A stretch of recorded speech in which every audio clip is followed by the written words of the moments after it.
Hi நண்பா, railway டிபார்ட்மெண்ட்ல இருந்து இப்போ ஒரு சூப்பரான வேற லெவல் ஜாப் வந்திருக்கு. 1 இல்ல 2 இல்ல, கிட்டத்தட்ட 1010 வேகன்சி இருக்குதுங்க. சோ 10th படிச்சவங்க, 12th படிச்சவங்க, ஐடின்னு சொல்லிட்டு எல்லாருக்குமே தனித்தனியா வேகன்சி ஒதுக்கீடு பண்ணிருக்காங்க. அண்ட் இந்த ஜாபை பொறுத்தளவு எக்ஸாம் கிடையாதுங்க, மெரிட் செலக்ஷன் தான். ஆண்கள் பெண்கள் இருபாலருமே அப்ளை பண்ணிக்கலாம். அப்ளை பண்ற எல்லா பெண்களுக்கும் எந்த ஒரு ஃபீஸுமே கிடையாது, ஃப்ரீ தான். சோ முழு தகவலை தெளிவா சொல்ல போற வீடியோவை முழுவதும் பாருங்க. நீங்க நம்ம சேனலை புதுசா ஃபாலோ பண்றீங்க அப்படின்னா சேனலை உடனே சப்ஸ்கிரைப் பண்ணிக்கோங்க.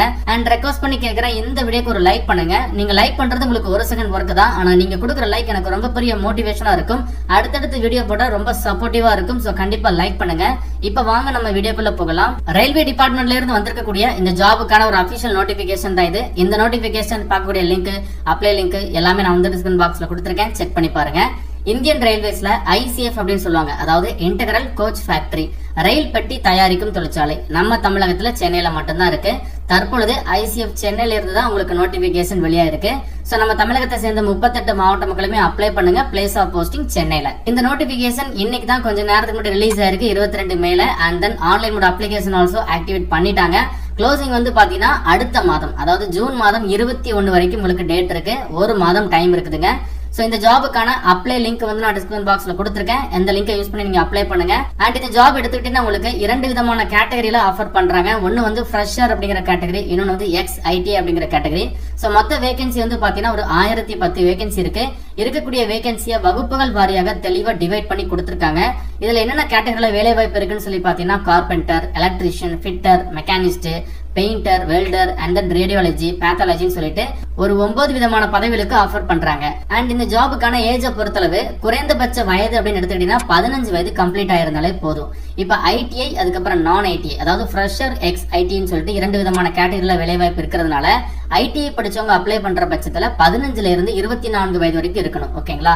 சோ நான் ஐடி அப்படின்னா 10th படிச்சவங்களுக்கு வேலை வாய்ப்பு இருக்கு, 12th படிச்சவங்களுக்கு வேலை வாய்ப்பு இருக்கு. சோ நான் உங்களுக்கு இந்த குவாலிஃபிகேஷன் தனித்தனியா சொல்றேன். நான் ஐடிஐ கேட்டகரியில நீங்க அப்ளை பண்றீங்க அப்படின்னா குறைந்தபட்ச வயது 15, அதிகபட்ச வயது 22. அண்ட் இதை ஃபாலோ பண்ணி உங்களுக்கு age relaxation central government norms base பண்ணி எஸ்சி எஸ்டிக்கு 5 இயர்ஸ் கொடுக்குறாங்க, ஓபிசிக்கு 3 இயர்ஸ் கொடுக்குறாங்க, பர்சனல் வித் டிசபிலிட்டிஸ்க்கு ஒரு 10 இயர்ஸ் வரைக்கும் கொடுக்குறாங்க. இந்த ஜாபுக்கான குவாலிஃபிகேஷன் பார்த்துடலாம்.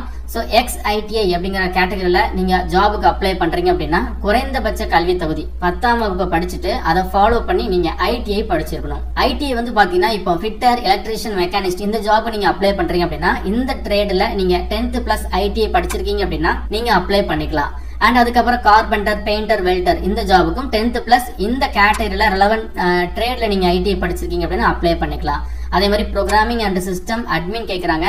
இதுக்கும் நீங்க வந்து 10th முடிச்சுட்டு நீங்க இந்த கேட்டகரியில நீங்க கம்ப்யூட்டர் ஆபரேட்டர் அண்ட் ப்ரோக்ராமிங் அசிஸ்டன்ட்ல ட்ரேட் எடுத்து ஐடிஐ படிச்சிருக்கீங்க அப்படின்னா நீங்க அப்ளை பண்ணிக்கலாம். அண்ட் தென் அதுக்கப்புறம் ஃப்ரெஷர் அப்ளை பண்ணக்கூடிய கேட்டகரியில வேலை வாய்ப்பு இருக்கு. சோ இதற்கான குவாலிஃபிகேஷன் எடுத்துக்கிட்டீங்கன்னா இங்கேயுமே வந்து உங்களுக்கு fitter, electrician, machinist, carpenter, painter, welder இந்த கேட்டகரி ஆஃப் ஜாபுக்கு குறைந்தது நீங்க 10th பாஸ் பண்ணியிருந்தா போதும். ஓகேங்களா?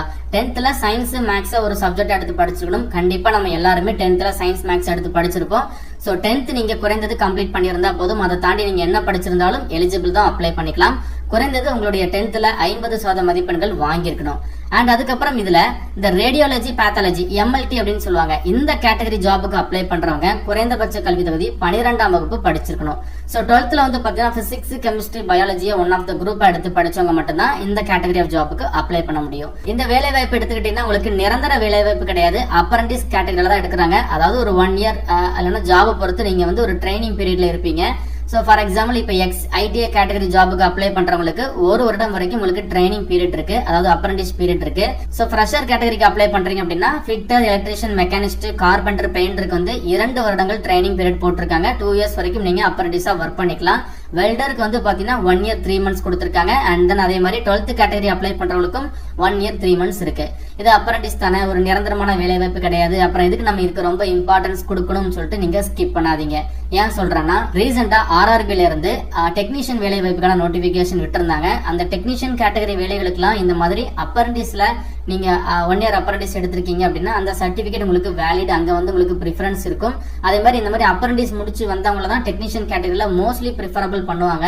சோ அதனால இந்த மாதிரி ரயில்வே டிபார்ட்மெண்ட்ல ஒரு அப்ரண்டிஸ் கேட்டகரியில வேலை வாய்ப்பு வருதுன்னா நீங்க கண்டிப்பாக எலிஜிபிளா இருக்கிற பட்சத்துல ட்ரை பண்ணுங்க, அப்ளை பண்ணுங்க. ஃபியூச்சர்ல வரக்கூடிய ரயில்வே வேலைகளுக்கு அது கண்டிப்பா உங்களுக்கு ஹெல்ப்ஃபுல்லா இருக்குங்க. இந்த ஜாபுக்கான சேலரி வந்து பாத்தீங்கன்னா உங்களுக்கு ஸ்டைஃபன் கேட்டகரியில தான் கொடுப்பாங்க. ஃப்ரெஷர் கேட்டகரி 10th ஜாபுக்கு அப்ளை பண்ற பட்சத்துல மாதம் 6000 ரூபாய். ஃப்ரெஷர்ல நீங்க 12th ஜாபுக்கு அப்ளை பண்றீங்க அப்படின்னா மாதம் 7000 ரூபாய். அண்ட் தென் எக்ஸ் ஐடிஐ கேட்டகரியில அதாவது 10th பிளஸ் ஐடிஐ படிச்சவங்களுக்கு மாதம் 7000 ரூபாய் கொடுக்குறாங்க. ஸ்டைஃபண்ட் தான் எல்லாமே. ஓகேங்களா? சோ இது வந்து உங்களுக்கு ட்ரைனிங் தான். அப்ரண்டிஸ் அப்படின்னாலே ட்ரைனிங் அப்படின்னு தான் சொல்லுவாங்க. இந்த ட்ரைனிங் டைம்ல நீங்க கத்துக்க தான் போறீங்க. நீங்க கத்துக்கிறதுக்கு உங்களுக்கு எக்ஸ்ட்ராவா ஒரு ஸ்டைஃபண்ட் கொடுக்குறாங்க, அவ்வளவுதான். மத்தபடி சேலரி ரொம்ப டிபெண்ட் பண்ணிலாம் இருக்கக்கூடாது. நிறைய விஷயங்கள் நீங்க ட்ரைனிங் மூலமா இந்த அப்ரண்டிஸ் மூலமா கத்துக்கிறீங்க அப்படின்னா ஃபியூச்சர்ல அது உங்களுக்கு ரொம்ப பெரிய ஸ்கோப்பா இருக்கும், நிறைய ஹெல்ப்ஃபுல்லா இருக்கும். அண்ட் இந்த ஜாபுக்கு ஆன்லைனோட அப்ளிகேஷன் நான் சொல்லிட்டேன். ICF உடைய அபிஷியல் வெப்சைட்ல அப்ளை பண்ணிக்கலாம். லிங்க் வந்து டிஸ்கிரிப்ஷன் பாக்ஸ்ல கொடுத்துருக்கேன். அப்ளிகேஷன் ஃபீஸ் வந்து 100 ரூபாய் போட்டிருக்காங்க. அண்ட் இதுலயுமே வந்து பாத்தீங்கன்னா SC ST person with disability apply பண்ற எல்லா பெண்களுக்கும் எந்த ஒரு ஃபீஸுமே கிடையாது, ஃப்ரீயாவே அப்ளை பண்ணிக்கலாம். அதே மாதிரி இந்த ஜாபுக்கு எக்ஸாம் கிடையாது. சோ குறிப்பா நீங்க 10th ஜாபுக்கு அப்ளை பண்றீங்க அப்படின்னா 10th மார்க்கை பேஸ் பண்ணி merit selection, 12th Jaffna 12th மார்க்கை பேஸ் பண்ணி மெரிட் செலக்ஷன். அண்ட் நீங்க ஐடி ஜாபுக்கு அப்ளை பண்றீங்க அப்படின்னா 10th பிளஸ் ஐடில வாங்கிருக்கக்கூடிய மார்க்கை பேஸ் பண்ணி மெரிட் செலக்ஷன் தான். சோ அப்ளை பண்ணி முடிச்ச உடனே கேண்டிடேட்டோட ப்ரொஃபைல ஷார்ட் லிஸ்ட் பண்ணி இந்த மாதிரி மெரிட் செலக்ஷன் ப்ரிப்பேர் பண்ணி சீக்கிரமாவே உங்களுக்கு வந்து பாத்தீங்கன்னா ரிசல்ட் வந்து டிக்ளேர் பண்ணிடுவாங்க. அந்த ரிசல்ட்டை பார்த்துட்டு நீங்க டைரக்டா டாக்குமெண்ட் வெரிஃபிகேஷன் அட்டன் பண்ணிட்டு நீங்க இந்த அப்ரண்டிஸ்ல நீங்க ஜாயின் பண்ணிக்கலாம். அண்ட் நீங்க அப்ளை பண்ணும்போது நிறைய டாக்குமெண்ட்ஸ் எல்லாம் கேட்பாங்க. அது என்னென்ன டாக்குமெண்ட் எல்லாம் தேவைப்படும் அப்படிங்கறத தெளிவா கொடுத்திருக்காங்க. அதர் கண்டிஷன் இருக்கு, அதையும் தெளிவா செக் பண்ணி பாருங்க.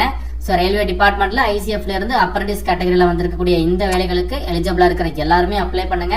எலிஜிபிள் இல்ல, எனக்கு இந்த குவாலிஃபிகேஷன் மீட் ஆகல அப்படின்னா உங்க நண்பர்களுக்கு இந்த வீடியோவை ஷேர் பண்ணி கொடுங்க. நிறைய பேர் இந்த மாதிரி ஜாப் ஆப்பர்ச்சுனிட்டி இருக்குன்னு சொல்லிட்டு தெரியாம இருக்கலாம். தெரியாதவங்களுக்கு தெரியப்படுத்துறது கண்டிப்பா ஒரு நல்ல விஷயம் அப்படின்னு தான் நான் சொல்லுவேன். அதனால முடிஞ்ச வரைக்கும் இந்த வீடியோவை ஷேர் பண்ணி கொடுங்க. உங்களுக்கு ஏதாச்சும் டவுட் இருக்குன்னா கமெண்ட் பாக்ஸ்ல கேளுங்க. மேலும் ஒரு நல்ல வேலைவாய்ப்பு தரோட நான் உங்களை சந்திக்கிறேன். தேங்க்ஸ் ஃபார் வாட்சிங். See you. Bye.